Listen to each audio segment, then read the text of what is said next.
আসসালামু আলাইকুম ওয়া রাহমাতুল্লাহি ওয়া বারাকাতুহু ইন্নাল হামদালিল্লাহ ওয়াসসালাতু ওয়াসসালামু আলা রাসূলিল্লাহি ওয়া বা'দ। সম্মানিত প্রিয় উপস্থিতবৃন্দ, আজকে আলোচনা করব বৃষ্টি হওয়ার দোয়া।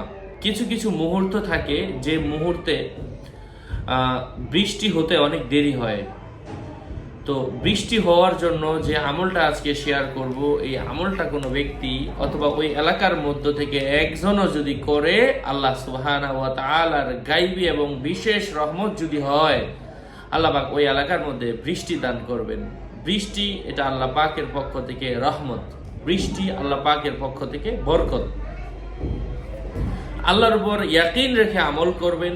যারা এই ভিডিওটা দেখছেন তাদের মধ্য থেকে কোনো একজন যদি আমল করে থাকেন এবং ফলাফল পেয়ে থাকেন, আপনি লিখবেন যে হুজুর আমি আমল করেছিলাম, আল্লাহ পাক আমার কথা অনুযায়ী বৃষ্টি দান করেছেন। ঠিক এই মুহূর্তে বৃষ্টি হচ্ছে না, শীতের মৌসুমে রমজান মাস চলছে 2026 সালে। তো বৃষ্টির প্রয়োজন, গাছপালাগুলা মারা যাচ্ছে, আমাদেরকে ফসলগুলোর মধ্যে পানি সেচ দিতে হচ্ছে।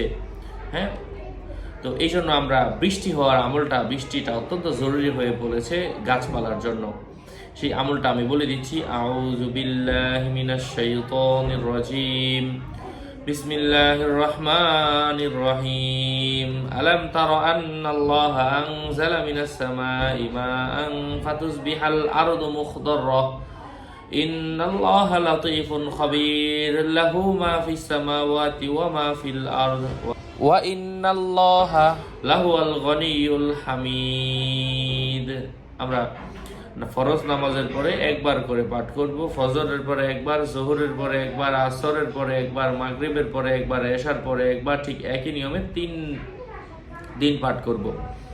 আল্লাহ পাক আমাদেরকে আমলের তৌফিক দান করেন। আরও আপডেট পেতে সাথেই থাকবেন। সকলের মঙ্গল এবং দীর্ঘায়ু কামনা করে এখানেই শেষ করছি। দেখা হবে অন্য কোনো এপিসোডে। আসসালামু আলাইকুম ওয়া রাহমাতুল্লাহি ওয়া বারাকাতুহু।